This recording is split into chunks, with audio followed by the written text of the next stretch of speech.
Dober dan. Dober dan, lepo pozdravljeni na znanstvenem popodnevu Univerze v Novi Gorici. Letos imamo nek sklop predavanj, kjer predstavljamo tudi znanstvene dosežke v okviru Nobelove nagrade za leto 2025 na znanstvenem področju. To je že tretje v ciklu teh predavanj in današnje predavanje naslavlja Nobelovo nagrado za fiziologijo in medicino, ki je bila podeljena Mary Brankov, Fredu Ramsdelu in Shimonu Sakaguchiju za odkritja povezanim z regulatornimi celicami T. To so neke specializirane celice v našem imunskem sistemu, ki pravzaprav služijo za to, da mi ne ubijemo sami sebe, poenostavljeno povedano. Današnjo predstavitev ima dr. Klara Krapivšek Bromat, ki je diplomirala iz biokemije na Univerzi v Ljubljani in nadaljevala z doktoratom iz sistemske biologije na ETH v Zürichu. Njeno delo na področju precizne medicine pri zdravljenju multipnega mieloma, ki je ena izmed oblik krvnega raka, je bila podlaga za klinično študijo, ki prav ta trenutek poteka v Brnu. Rezultati njenega dela, ki povezujejo eksperimentalno biologijo in strojno učenje z analizo slikovnih podatkov, pa so bili objavljeni tudi v prestižni reviji Nature Cancer. Klara trenutno dela kot raziskovalka laboratorija za vede o okolju in življenju v okviru programa Marie Sklodowska-Curie z imenom SMASH, ki razvija pristope za modeliranje in razvoj nanoteles ter z uporabo metod strojnega učenja išče učinkovitejše in bolj specifične vezavne molekule za uporabo v precizni medicini. Tako da lepo vabljena Klara za današnjo predstavitev.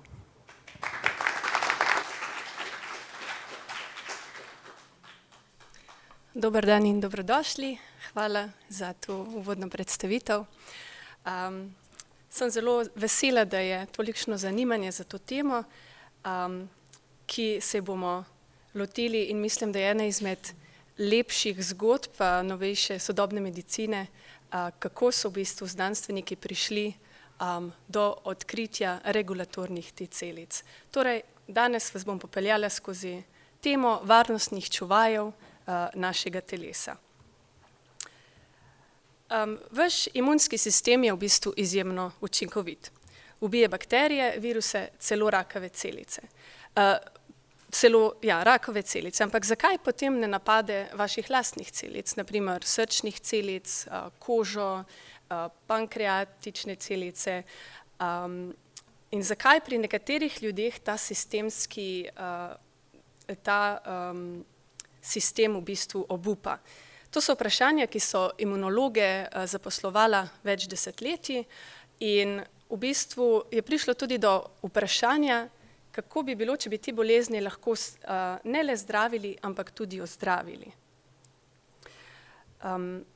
Avtoimunske bolezni recimo niso redkost, predstavljajo 5 do 8%, prizadenejo 5 do 8% svetovnega prebivalstva, to je približno 100 tisoč ljudi v Sloveniji in verjamem, da tudi vsakdo izmed vas pozna vsaj kakšnega človeka, ki ima sladkorno bolezen tipa 1, multiplo sklerozo, celiakijo, kronične vnetne črevesne bolezni in tako naprej. Avtoimunske bolezni lahko na primer prizadenejo skoraj vse organe, od možganov, na primer multipla skleroza, do različnih tkiv, kot so od kože do ščitnice, srca in tudi mišic. In današnja zgodba v bistvu govori o tem, kako bi se lahko spremenilo zdravljenje teh bolezni, ker zaenkrat jih le obvladujemo in še ne poznamo načina, kako bi jih recimo pozdravili. Najprej pojdimo en korak nazaj in se samo spomnimo, kako deluje naša obramba, naš imunski sistem.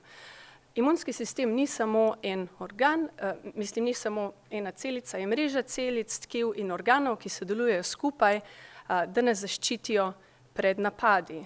Koža in sluznica so prve fizične pregrade pred infekcijami, bakterijami in virusi in potem imamo še limfoidne organe, to so kostni mozeg, bezgavke, vranica, limfne žleze, ki uravnavajo bolj specifičen odziv na tujke iz okolja.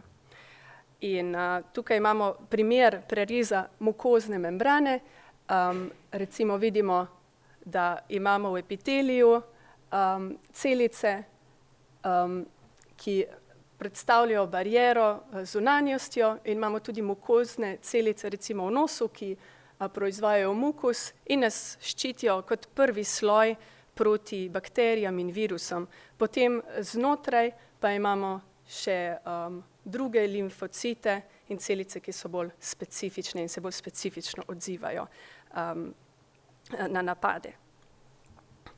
Vse te celice v bistvu izvirajo iz ene same celice, torej krvne matične celice, in iz nje nastajata dve veji različnih celic in te celice prispevajo k različnim odzivom. En je prirojen odziv oziroma prirojen imunski sistem, to je zelo hitra obramba.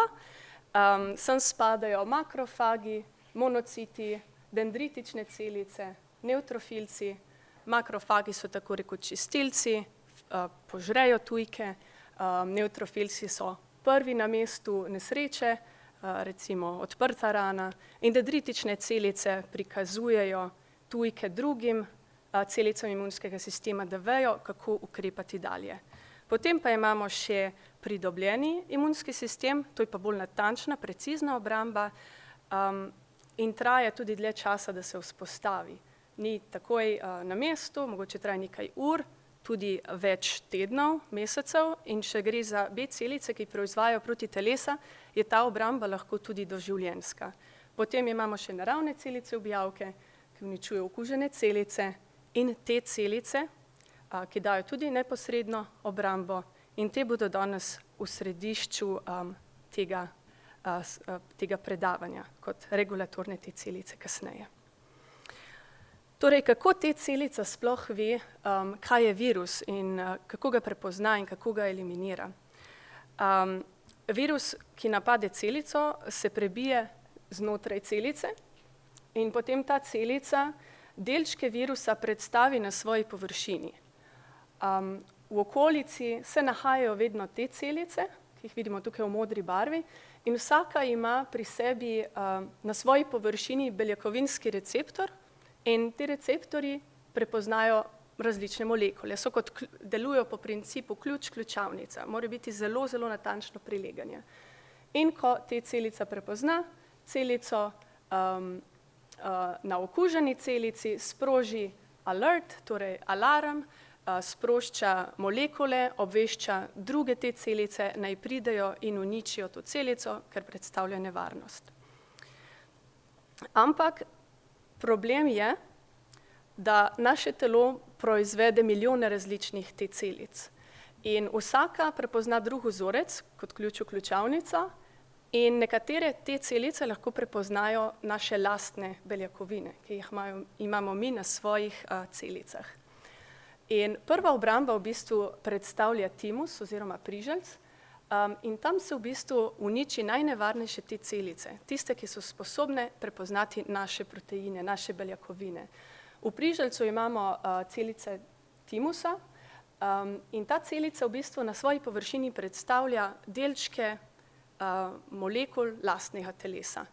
Potem pridejo te celice mimo, kot na skenerju, in tista, ki se veže in prepozna lastno beljakovino, recimo, je izključena, v bistvu je uničena, odmre. In temu se v bistvu reče centralna toleranca. To je zelo v bistvu eleganten postopek, ampak kot vsi procesi v našem telesu, ta postopek ni popoln in nekatere celice lahko uidejo. Uidejo iz timusa v kri in vprašanje je, kdo jih nadzoruje, kaj se potem dogaja s temi celicami, ki uidejo. To vprašanje so razrešili 3 raziskovalci, in to so bili Simon Sakaguchi iz Univerze v Osaki na Japonskem, ki je odkril zaščitne oziroma regulatorne T celice, potem Mary Branco iz Inštituta za sistemsko biologijo v Seattlu, ki je odkrila ključni gen, ki uravnava te celice, in še Fred Ramsdell, ki je skupaj z Mary Branco povezal gen FOXP3 s človeško boleznijo. In v bistvu to so 3 ljudje na 2 celinah, ki so prispevali k eni zgodbi. In začnimo del zgodbe pri Sakaguchiju, kako se je on lotil vprašanja zakaj telo ne napade samega sebe. Že v 70. letih prejšnjega stoletja je veljal koncept zaviralnih T-celic. Problem je bil, da teh eksperimentov ni bilo mogoče ponoviti. Ideja je bila zavržena v imunologiji in v bistvu je bila neke vrste tabu tema na konferencah, ampak eden izmed raziskovalcev, Simon Sakaguchi, ni obupal nad to idejo in se je vedno spominjal Paula Ehrlicha, ki je bil tudi Nobelov nagrajenec iz 1908. leta, Nobelov nagrajenec za humoralni imunski sistem, torej se je ukvarjal s protitelesi. In on je trdil, da morajo obstati regulatorni mehanizmi, ki nas ščitijo pred nami samimi. Torej, horror toxicus, da smo sami sebi največja nevarnost včasih, ne? In Sakaguchi je v bistvu 13 let plaval proti toku in iskal odgovore, kje so in ali obstajajo te zaviralne te celice, ki jih drugi imunologi se nočejo lotiti. Ključni namig je prišel iz njegovega eksperimenta. Začel je z malo oziroma z novorojeno miško in 3-dnevni miški je odstranil timus oziroma priželjc. In ta miška je razvila hudo avtoimunsko bolezen.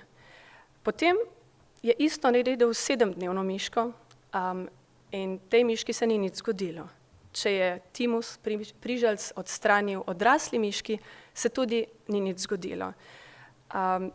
Zakaj je starost ob posegu tako pomembna? To ga je izredno zanimalo. In v bistvu je tudi videl, da če je miški, ki je odstranil priželjc, po 3 dneh, ki je imela preveč aktivni imunski sistem, če ji je ubrizgal zdrave oziroma zdrave te celice odrasle miške, so se te miške potem opomogle in so spet postale zdrave, ne?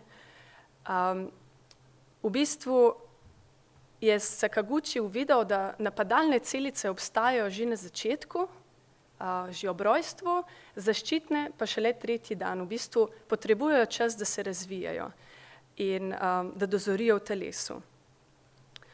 Ključni eksperiment, ki ga je naredil Sakaguchi, je to lahko dokazal. V bistvu je izoliral te celice iz miši in jih je razdelil na 2 skupini.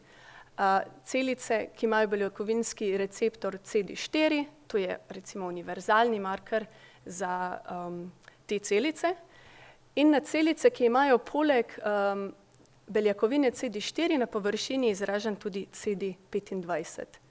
In oboje vrste celic je ustavil v miške brez imunskega sistema, brez funkcionalnega imunskega sistema in tiste, ki niso imele CD25 receptorjev, so bile hudo bolne, medtem ko tiste, ki so imele ta receptor, so bile v bistvu zdrave, ne? Tako da celice s tem markerjem CD25 so nudile zaščito pred avtoimunskimi boleznimi. Te celice v bistvu predstavljajo dobrih 10% celotne populacije te celic in v bistvu te celice so celice, ki so naši imunski čuvaji, regulatorne te celice in na ta način jih v bistvu prvič dokazal. Ampak, mogoče se zdaj sprašujete, kako najdeš čuvaje oziroma te celice med milijardami celic v našem telesu. Tega se lahko lotimo s pretočno citometrijo.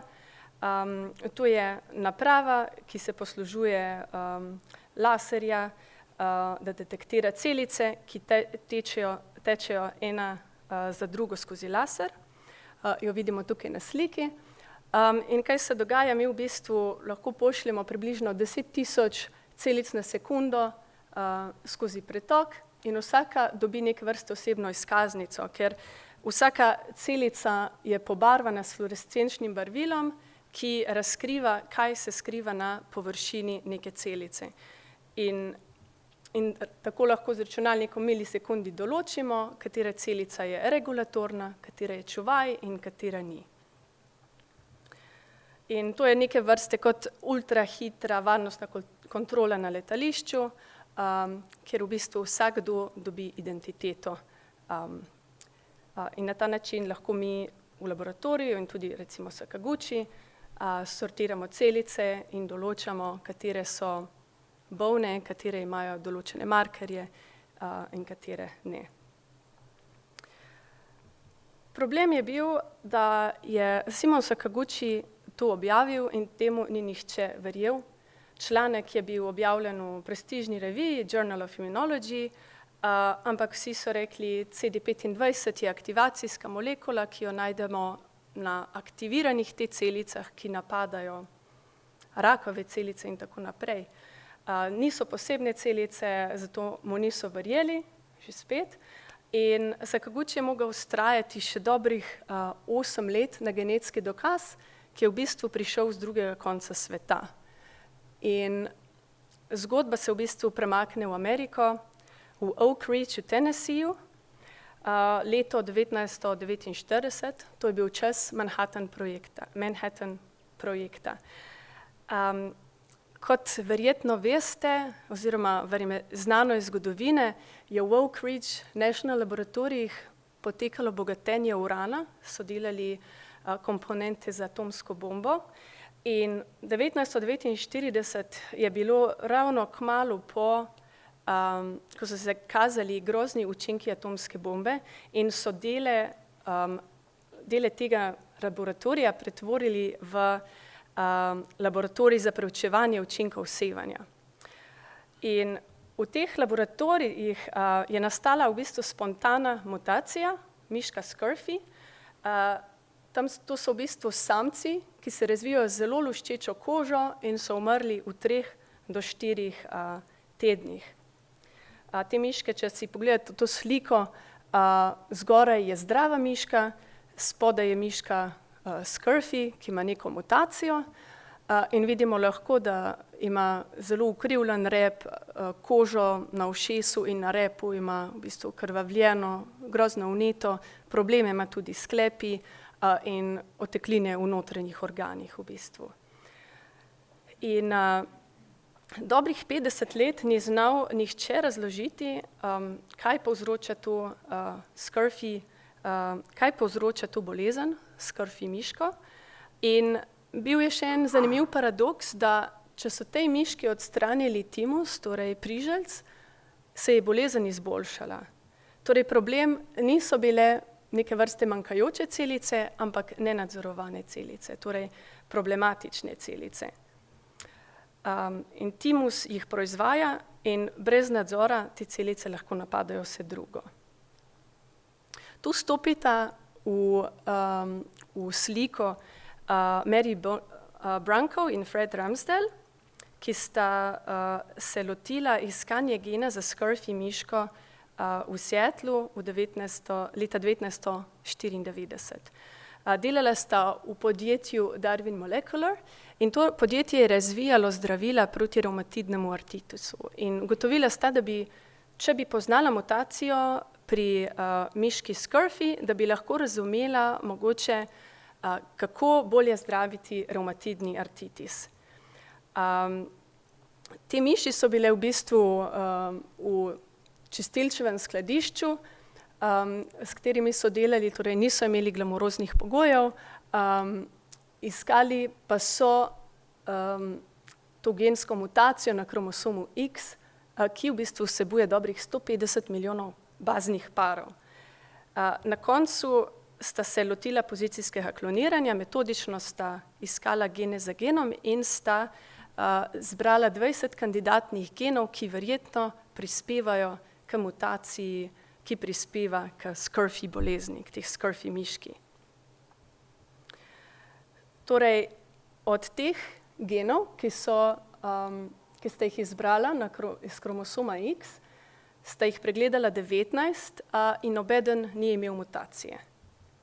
Gen številka 20, Forkhead Box P3 oziroma Fox P3, je bil v bistvu zadnji kandidat na listi In mutacija v tem genu se je izkazala, da v bistvu povzroča bolezen Scurvy.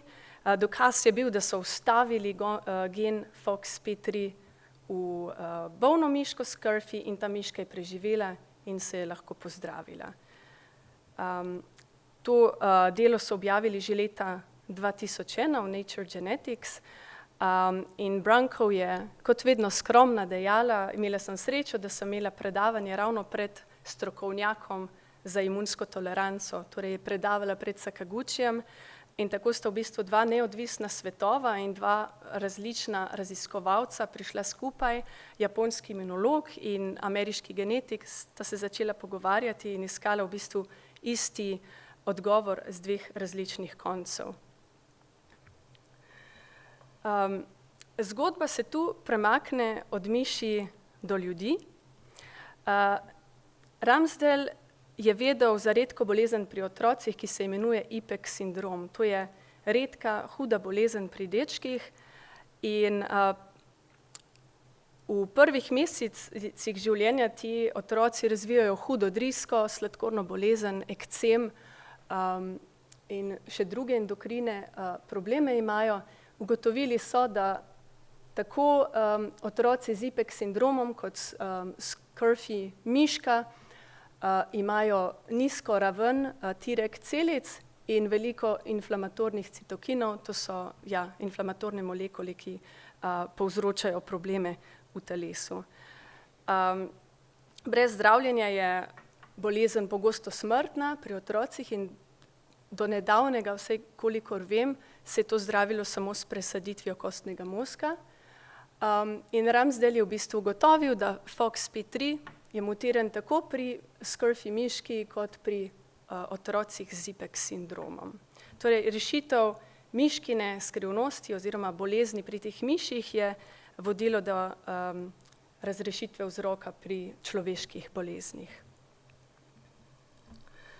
Leta 2003 so se pol vsi kosi sestavljanke združili skupaj. FOXP3 se izraža izključno v regulatornih celicah. Sakaguchi je naredil odločilni eksperiment, vstavil je FOXP3 v navadno T celico in je opazil, da se celica preobrazi v regulatorno T celico. Kaj to pomeni? Da en sam gen spremeni vojaka, recimo T celico, ki napada, v mirovnika, ki umirja situacijo. In v bistvu s tem so dokazali, da je FOXP3 glavno stikalo regulatornih celic. Če si pogledamo tale diagram, kako delujejo regulatorne T celice in kako nas zaščitijo, vidimo T celico, ki se veže na neki proteinski, beljakovinski delček v našem telesu, na eni izmed naših celic, in potem pride mimo regulatorna T celica, ki prav tako prepozna endogene oziroma naše lastne beljakovine in ugotovi, da interakcija te celice napačna in jo umiri, v bistvu prepreči, da tista druga T celica napada lastno celico. To je v bistvu zaščitni mehanizem, ki nas v ozadju ščiti vsak dan, ker imamo vsi celice, ki bi napadale naša lastna tkiva, ampak jih je telo sposobno zaustaviti. Če to povzamem z analogijo, lahko vidimo naš imunski sistem kot vojsko in navadne celice so vojaki, ki napadajo sovražnike, imamo regulatorne T celice, neke vrste vojna policija, nadzoruje vojake. Brez vojne policije lahko vojaki napadajo civiliste, svoje lastno tkivo. FOXP3 pa je neke vrste policijska značka, brez nje ni zaupati vojni policiji. In kako ta orodje deluje, orodje zaviranja z regulatornimi T celicami. Celice sproščajo pomirjevalne snovi, citokine, kot je interleukin 10, različne rastne faktorje, porabljajo rastni faktor interleukin 2, s tem odžirajo hrano napadalcem, blokirajo tudi komunikacijo preko CTLA4, To je molekula, ki se izraža na rakovih celicah in za kar je bila podeljena Nobelova nagrada za imunoterapijo leta 2018. Proizvajajo pa tudi adenozin, ki je neke vrste uspavalno sredstvo za okoliške celice in s tem v bistvu lajšajo ali uspavajo preveč napadalne te celice. Torej imajo orodje za umirjanje, stradanje, blokiranje in uspavanje. In zdaj vidimo, da je ključno ravnovesje. Zdravi smo, ko je ta sistem v ravnovesju. Na eni strani imamo napadalne te celice, to je naša zaščita, to je naša obramba pred okužbami, imamo pa tudi regulatorne te celice, ki nas zaščitijo pred samim seboj. Ko je to v ravnovesju, smo zdravi, kadar imamo premalo zaviranja, to povzroča avtoimunske bolezni. Kadar je preveč zaviranja, lahko vodi do tega, da se rak na primer izogne imunskemu nadzoru. Torej rak lahko uporabi te celice zato, da ni napaden od drugih celic. In regulatorne te celice v vsakdanjem življenju nas spremljajo v bistvu zelo pogosto, v nosečnosti v bistvu omogočajo, da se plod lahko ugnezdi v materi. Brez regulatornih te celic bi materino tkivo zavrnilo plod kot tujek, ker polovica genetskega materiala prihaja od očeta in stališča imunske tolerance je v bistvu nosečnost eden izmed večjih fenomenov, da je to sploh mogoče. In med nosečnostjo, na primer, regulatorne te celice narastejo približno 5-krat v maternici. Potem imamo alergije, celjenje po okužbi, recimo po okužbi celice preprečijo, da bi se vnetje razširilo naprej. Pomembno pa je tudi pri presaditvah organov, kjer regulatorne te celice odločajo, ali bo telo sprejelo ali zavrnilo nek organ, ki smo ga dobili od donorja. S tem bi zdaj prišla od laboratorija do bolnika, od neke temeljne znanosti, od bazične znanosti do medicine, v bistvu od miši do ljudi. Na podlagi teh odkritij so danes razvite neke 3 glavne smeri zdravljenja in te so pri avtoimunskih boleznih se trudimo okrepiti regulatorne te celice. Pri raku se trudimo narediti ravno nasprotno, poskušamo oslabiti regulatorne celice v tumorju in pri presaditvi organov pa moramo naučiti imunski sistem, da tolerira presadek. Torej, zdaj vam bom pokazala na 2-3 primerih, kako se to dogaja in kako se to dela v praksi. Na primer, pri prvem pristopu se lahko polotimo kar T-reg celične terapije, ki ji nekateri pravijo tudi živa zdravila. Princip je enak, kot ga mogoče poznate od zdravljenja nekaterih levkemij s CAR-T celicami. Kako to poteka? Pacientu vzamemo kri in iz krvi izoliramo te celice, regulatorne te celice, potem naredimo genetsko transfekcijo in vstavimo neke vrste receptor na te celice, ki bo prepoznaval nek tuj protein, ki bo vstavljen v naše telo, na primer s presadkom. Te celice multipliciramo, podvojimo ex vivo, torej izven telesa pacienta in potem se jih z infuzijo vstavi nazaj v bolnika.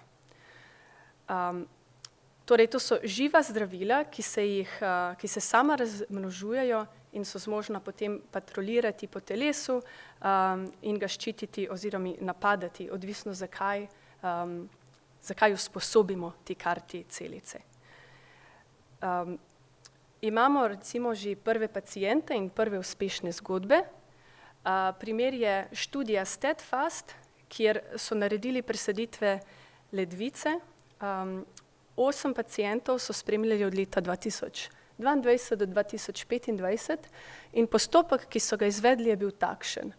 Najprej so iz pacienta pred presaditvijo ledvice vzeli pacientove regulatorne T celice. Z genskim inženiringom so njihove regulatorne T celice tako spremenili, da so lahko prepoznavali tuje proteine na tuji ledvici. Potem so pacienti dobili novo ledvico, torej presaditev, in potem so jim dali transfuzijo teh regulatornih CAR-T celic v telo. In kar so videli, je bilo, da so te celice preživele tudi po 8 mesecev v telesu bolnikov. Našli so jih v presajeni ledvici bolnikov, to je tam, kjer so potrebne, in nobeden pacient ni zavrnil presadka.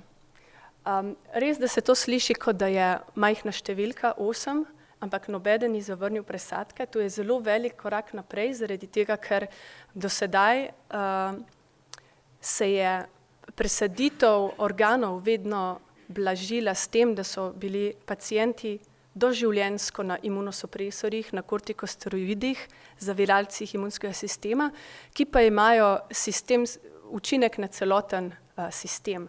Torej slabijo celoten imunski sistem in skozi dolgoročno vodijo do okvar ledvic, do diabetesa, lahko prispevajo tudi k raku.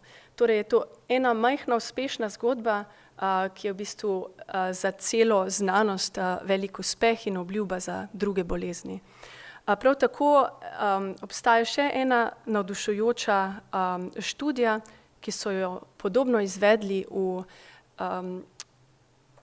firmi od Freda Ramsdela, Sonoma Biotherapeutics. 6 pacientk s hudim revmatoidnim artritisom, ki jim ni nobeno drugo zdravilo pomagalo, so v bistvu zdravili s CAR-Treg celicami. In 4 od 6 so imele 50% znižan pojav oteklin in bolečin v sklepih. V bistvu so to majhne številke, ampak prvi pomembni dokazi, da te regulatorne celice lahko prispevajo k različnim zdravljenjem bolezni. In zdaj se lahko obrnemo do raka. Če imamo zdrav imunski sistem, potem v bistvu bi bil naš imunski sistem, bi moral biti sposoben eliminirati rakove celice. To je posnetek z Univerze v Cambridgeu, kjer tukaj lahko sledimo te celicam ubijavkam, kako hodijo naokrog, v bistvu patrolirajo in skenirajo rakove celice, jih objamejo z v bistvu celo površino in jih pripravijo do tega, da v bistvu razlijejo membrano in doživijo, kako bi rekel, celično smrt, apoptozo. Problem je, da to ne deluje vedno, ker drugače bi bilo relativno lahko, rakov ne bi bilo, naš imunski sistem bi ga bil sposoben izločiti sam od sebe. V bistvu rak uporablja regulatorne T celice kot svoj živi ščit. Če si pogledamo 3 različne scenarije, normalno tkivo, tumorsko tkivo z učinkovitim nadzorom in tretje, kjer imamo tumor zaščiten s te regulatornimi celicami. V normalnem tkivu vidimo, da imamo zdrave celice, imamo CD8 celice, to so te celice ubijavke, in regulatorne celice so v ravnovesju, in regulatorne celice naj ne bi predstavljale več kot 5 do 10% vseh teh celic. Potem imamo raka ali nek tumor, ki je v bistvu pod nadzorom, ker je obdan z celicami ubijavkami, kakršni smo videli na prejšnjem diapozitivu. In tukaj imunski napad uspeva, ker je razmerje med celicami ubijavkami in regulatornimi celicami dosti visoko. Če pa je tumor začne sproščati neke obveščevalne molekule, kot je CCL22 specifično, privabi v svojo nišo regulatorne T celice in naredijo neke vrste živi ščit okrog. To pomeni, da celice ubijavke sploh ne morejo priti do tumorja in v bistvu tumor se lahko podvojuje, se razširjuje po telesu in regulatorne celice lahko zavzamejo skoraj polovico vseh T celic. Ugotovili so, da pri ženskah z rakom na jajčnikih, če je razmerje med temi celicami ubijavkami in regulatornimi celicami zelo visoko, imajo veliko daljšo možnost preživetja, več kot recimo 58 mesecev, kot pa tiste, ki imajo zelo nizko razmerje med temi celicami. Gre za v bistvu več kot 2-krat daljšo preživetveno dobo. Torej, enaka bolezen ima lahko zelo različen izid, samo glede na to, kakšne so razmerja teh celic. In s pomočjo teh novih CAR-T regulatornih terapij lahko usmerjamo, kakšna bodo razmerja med temi celicami in poskušamo nadzorovati, v katero smer bo šlo zdravljenje raka. In zdaj, če pogledamo celotno časovnico od miši do medicine, v eni sliki, to predstavlja dobrih 80 let, 80 let razvoja. Miška Scurvy je bila prvič opisana 1949, potem je Sakaguchi odkril regulatorne celice leta 1995 in sledilo je 8 let ključnih odkritij, torej gen FOXP3 je bil najprej odkrit leta 2001, in FOXP3, da je glavno stikalo za te celice, leta 2003, torej kmalu po njegovem odkritju. Prvi pacienti so prejeli CAR-Treg terapijo leta 2022 in ker so bili prvi rezultati kliničnih študij ven leta 2025, je Nobelov komite ugotovil, da v bistvu ima to odkritje tako velik vpliv na medicino in na to, kako poteka zdravljenje, da si v bistvu oni zaslužijo Nobelovo nagrado za medicino in fiziologijo. In trenutno smo pri tem, da je v teku več kot 200 kliničnih študij, nekatere od njih so že v fazi 3, ker je v bistvu res veliko število v tako kratkem času, čeprav si boste mogoče mislili, zakaj je trajalo 20 let, ampak res je komitej čakal, da je videl, kakšni so učinki tega odkritja za celotno recimo človeštvo in za medicino. In kaj se v bistvu lahko naučimo iz te Nobelove nagrade? Ena zanimiva stvar je definitivno vztrajnost Sakaguchija, ki je 13 let plaval proti zelo nepopularni ideji, in skromnost Brankove, ki je delala v bistvu svoje eksperimente v čistilčevem skladišču, in tudi vztrajnost, ko ni prenehala do 19. gena in v bistvu je bila mutacija ravno na zadnjem 20. genu. Tudi pogum Ransdela, ki je ustanovil podjetje, ki se je lotilo inženiringa T regulatornih CAR celic, in povezovanje, ki je zelo pomembno na vseh področjih, v bistvu neodvisne zgodbe raziskovalcev na Japonskem in v Združenih državah Amerike, ki se na koncu združijo in pridejo do celotne slike.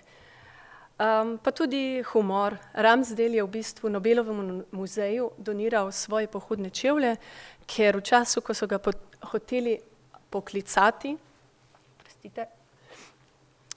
je bil na pohodu v Skalnem gorovju, mislim, in da v času ni bil dosegljiv na telefon, tako da so imeli dosti problemov ga dobiti na vezo. Tudi Brankova se je izogibala prvim klicem, ker je bila čudna telefonska številka z Švedske, tako da niso vsi klici Švedske spam, mogoče se je na kakšnega vredno oglasiti.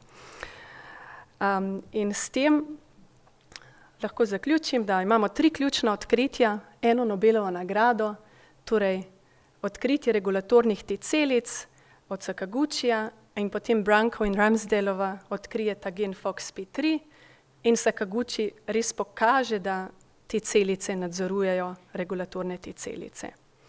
Tudi skupaj so prišli do razumevanja, zakaj se imunski sistem pri večini od nas ne obrne proti nam samim, ker imamo pač to regulacijo, in je odprl v bistvu tudi nova zdravila za avtoimunske bolezni, za raka, za presaditve organov, kar je v bistvu velik korak za zdravljenje ljudi, ki trpijo, predvsem tistih, ki trpijo vsakodnevno s temi kroničnimi boleznimi.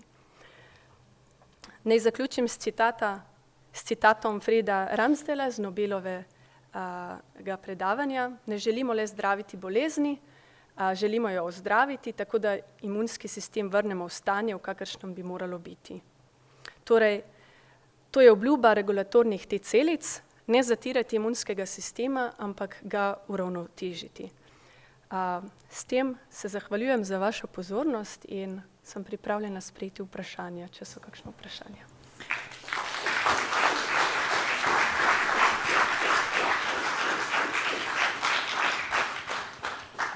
Hvala lepa, Klara, za izjemno zanimivo in tako zaokroženo predavanje. Sem prepričana, da so vprašanja, tako da... Evo, prva vrsta. Hvala. Zdaj, v bistvu iz sebe izhajam tle. Ta nova zdravila bojo v bistvu nadgradnja bioloških zdravil, ki so lahko za kakšne avtoimune bolezni, če razumem. Ja, v bistvu dosti bioloških zdravil so ugotovili, da posredno tudi uravnavajo regulatorne T celice, ampak da niso bile ves čas znane. So bile znane od leta 1995, ampak dosti teh bioloških zdravil je neposredno že vplivalo na te mehanizme regulatornih celic, ampak ja, je nadgradnja zaradi tega, ker lahko celice res precizno usmerimo proti nekemu tujku, ki je specifičen za neko avtoimuno bolezen. Recimo pri multipli sklerozi, problemi mielinskih ovojnic, pri celiakiji, glutenske molekule in tako naprej. Tako da je v bistvu bolj specifično zadevati. Bolj specifično, aha. Ja, ja. No, mislim, jaz lahko dam moj primer, jaz imam z luskavico imam ta talc, če ste slišali. Ja, sem slišala. To je ena specifična stvar. Ne vem, jaz nisem se toliko poglabljal, zaradi tega sem prišel pač tu poslušati, ker me je zanimalo malo. Kakor vem, so klinične študije že v teku z regulatornimi T celicami, tudi za to bolezen, ker so v bistvu vzporedno so se lotili za različne avtoimunske bolezni in predvidevam, da bo kmalu prišlo do odobritve teh regulatornih T celic tudi v Evropi, najprej verjetno za te študije, ki so že globoko v teku, naprimer presaditve ledvic, revmatoidni artritis, ampak verjetno bo trajalo vsej še, recimo, zaokrožam, 3 leta, preden bo kaj takšnega na trgu. In za druge bolezni pa mislim, da bo, ko se enkrat odpre sistem, da bo sledilo kmalu za tem. Tako da mislim, da to ni več tako grozno daleč, če pomislimo, da pred 5 leti nismo imeli niti ene takšne klinične študije, nobenih rezultatov. Biologija je bila že znana, ampak zdaj je pa v bistvu res cel razpon 200 kliničnih študij, ki poteka vzporedno, tako da mislim, da bo to relativno zgodnja prihodnost. Mislim, če ima človek bolezen, je 5-10 let dolga doba, ampak napram drugim zdravljenjem, ki niso tako specifične, mislim, da bo to velika sprememba v medicini. Hvala.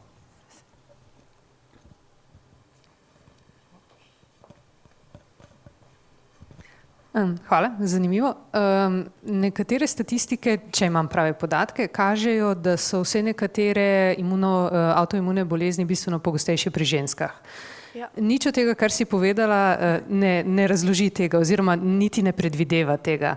Ja. poznaš kakršnokoli pojasnilo za to, če imam prave podatke? Ja, res hvala za to vprašanje, ker v bistvu je zelo relevantno vprašanje za to. Kot ste mogoče vedeli, je obe Miška-Scurvy in IPEX sindrom primarno oziroma predvsem targetirata, se napadata moške, ki imajo samo en kromosom X. Torej nimajo izbire, če imajo mutacijo, ne morejo uporabiti drugega kromosoma X, kot je primer pri ženskah. Ženske imajo na razpolago tudi drugi kromosom in v vsaki celici se mora kromosom X, eden izmed dveh kromosomov, inaktivirati, ker ne morata biti prisotna dva naenkrat. To lahko razloži, zakaj včasih pri ženskah, zakaj se včasih pri ženskah bolj pogosto izražajo, ker če sta oba kromosoma okvarjena, ne glede na to, kateri je izražen, lahko to vodi do bolezni. Druga teorija pa je hormonske narave. Estrogen ima verjetno veliko vlogo pri razvoju teh bolezni.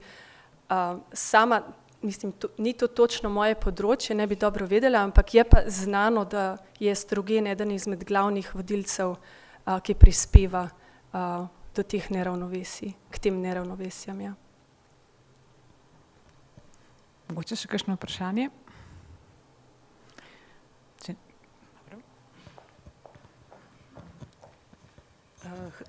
Hvala, zelo zanimivo predavanje. Mene pa zanima, kako komunicirajo med sabo te celice, ki napadajo, in celice, ki varujejo. Kako se one pogovarjajo? Ja, v bistvu vse celice, večino teh celic med seboj komunicira s citokini, ki so male molekule, v bistvu obveščevalci.